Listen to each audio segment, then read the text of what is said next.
Bismillahirrahmanirrahim. Assalamualaikum warahmatullahi wabarakatuh. Alhamdulillah wassalatu wassalamu ala rasulillah wa ala alihi wa sahbihi wa mawalah. Rabbi shrah li sadri wa yassir li amri wa hlul 'uqdatam min lisani yafqahu qawli. Yang saya hormati Ibu Debbie Bik Tabilatul Fauziah LCMA selaku dosen pengampu mata kuliah Hadis Tarbawi. Izin memperkenalkan diri, saya Anissa Nuraini dari kelas PAI 4A. Izin mempresentasikan terkait tugas ujian tengah semester, yaitu dengan materi kepemimpinan perempuan dalam hadis.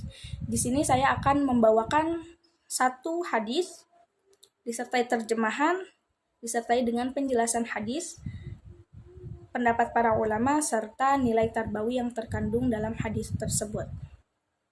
Baik, langsung saja hadisnya, yaitu Bismillahirrahmanirrahim.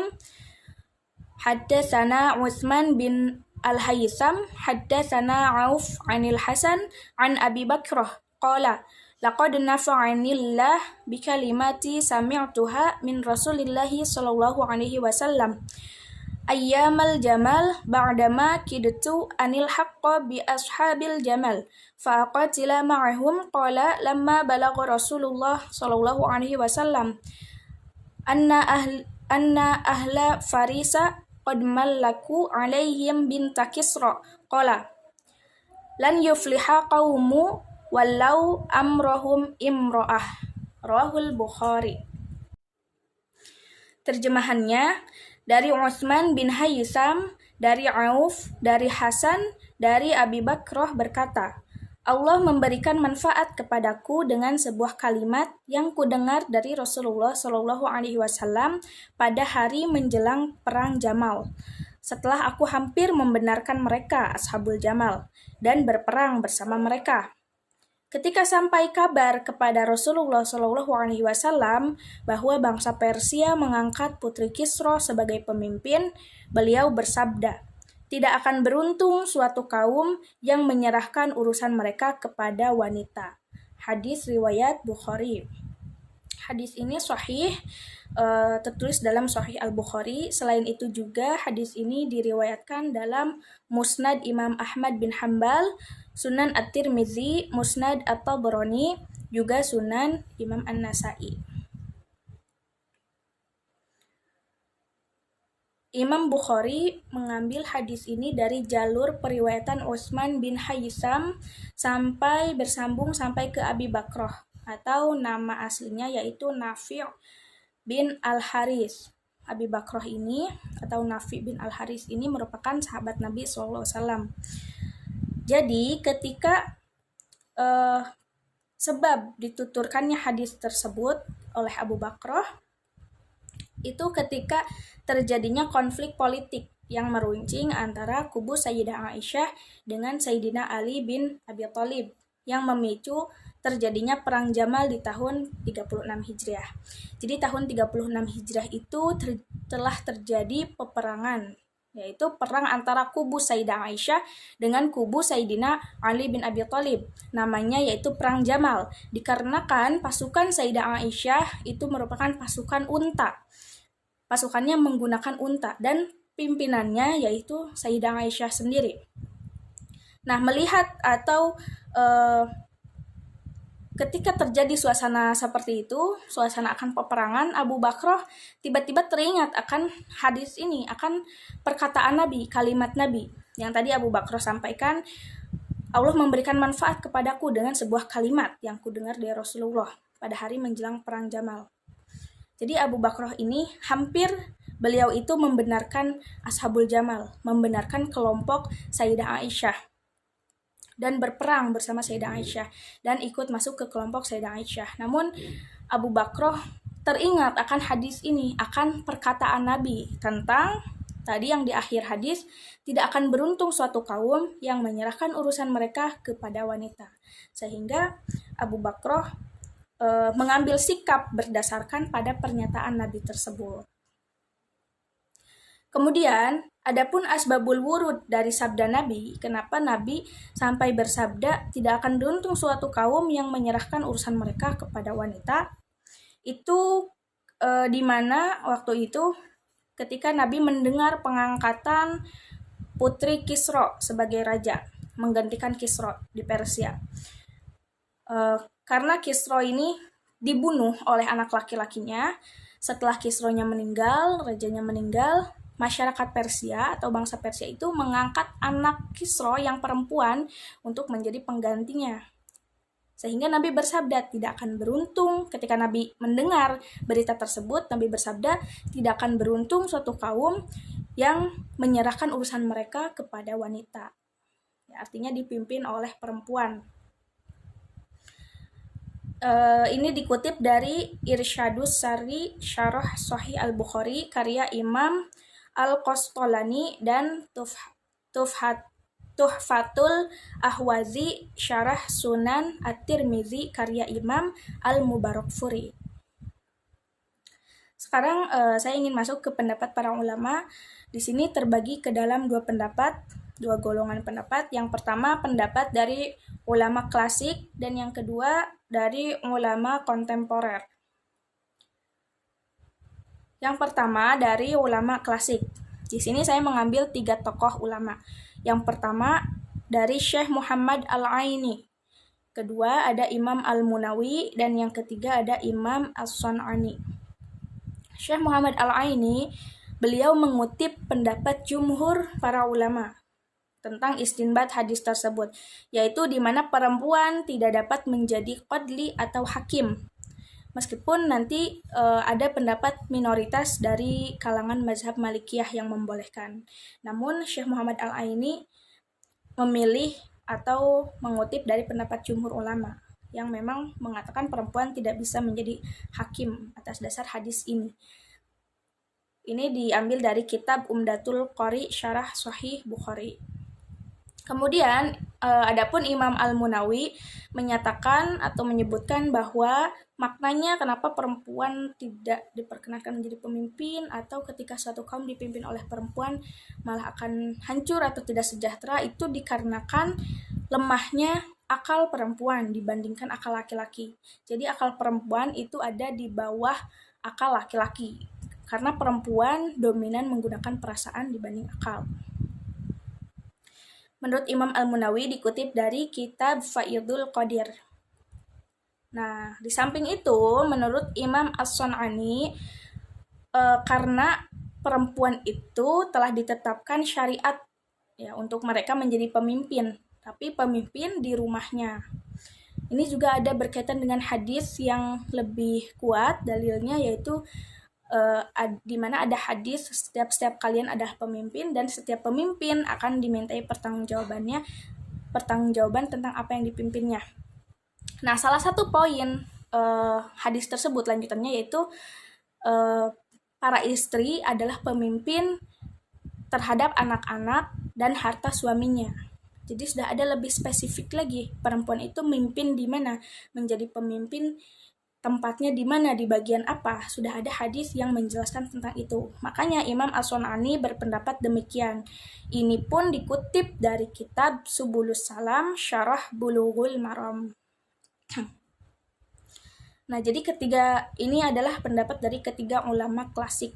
Nah, selanjutnya ada pun pendapat dari ulama kontemporer. Yang pertama, ulama kontemporer ini selain mengkaji dari sudut pandang hadis, juga mengkaji dari perspektif Al-Quran, gitu. Bahwa muatan hadis yang diriwayatkan oleh Abu Bakrah tadi, bahwa perempuan tidak layak jadi pemimpin, itu tidak sejalan dengan spirit Quran Surah At-Taubah ayat 71.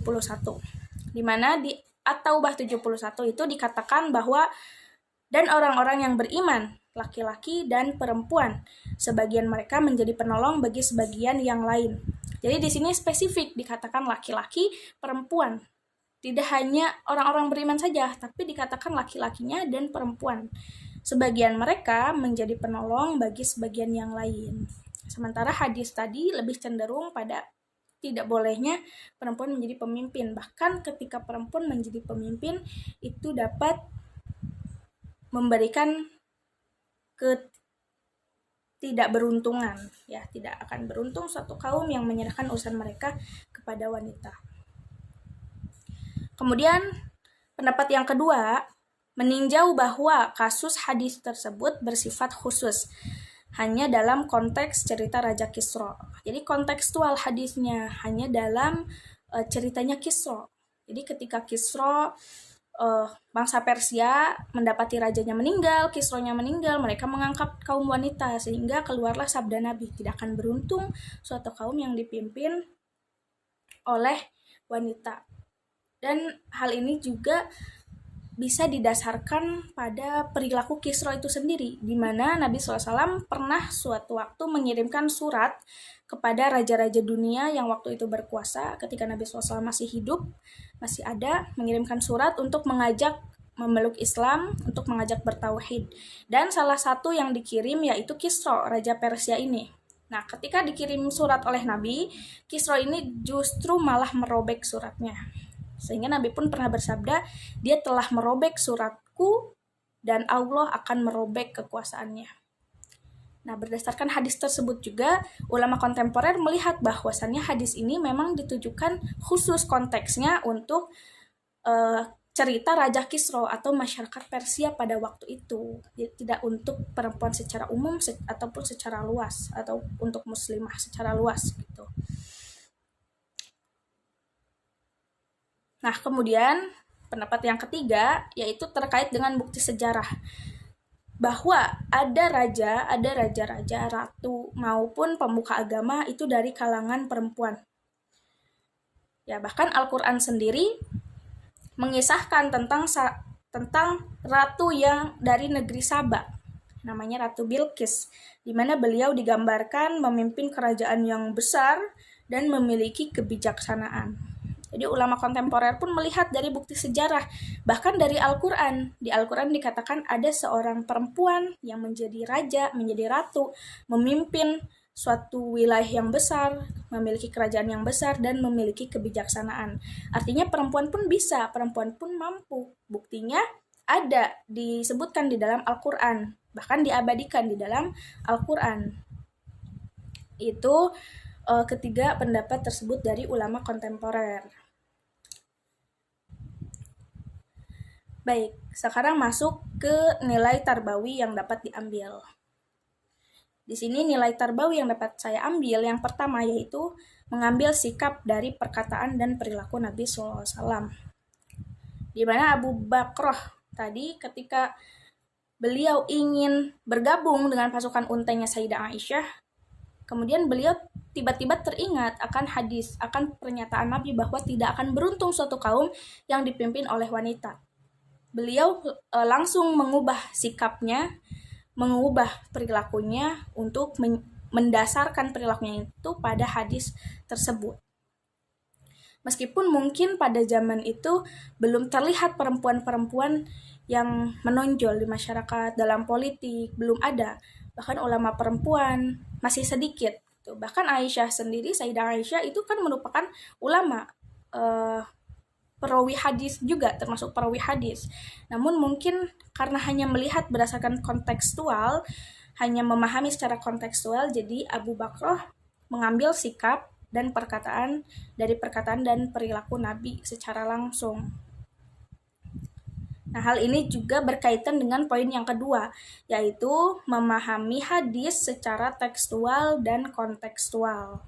Jadi kita kalau memahami hadis harus secara tekstual dan kontekstual. Tekstual seperti tadi, melihat teksnya. Kontekstual melihat asbabul wurudnya, melihat bukti sejarahnya, sebagaimana ulama kontemporer tadi.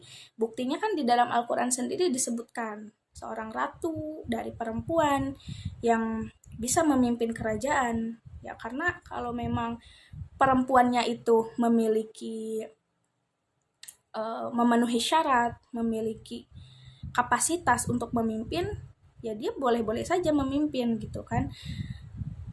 Nah, jadi ini yang diambil, yang difahami dari ulama kontemporer yang bisa kita ambil, kita jadikan nilai-nilai pendidikan untuk kita.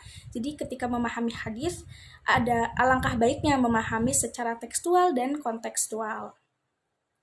Dan nilai tarbawi yang ketiga yaitu perbedaan pendapat merupakan hal yang wajar dan biasa di kalangan para ulama. Jadi perbedaan pendapat, baik dari hadis, itu merupakan hal yang sangat biasa di kalangan para ulama. Ada pendapat A, ada pendapat B, ada kubu A berpendapat demikian, kubu B berpendapat demikian. Itu merupakan hal yang wajar.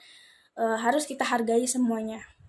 Dan karena para ulama zaman dulu kan, karena setiap kita memiliki akal untuk berpikir, memiliki pemikiran masing-masing, ditambah lagi ketika Nabi SAW sudah wafat, sudah meninggal, otomatis wahyu sudah terputus.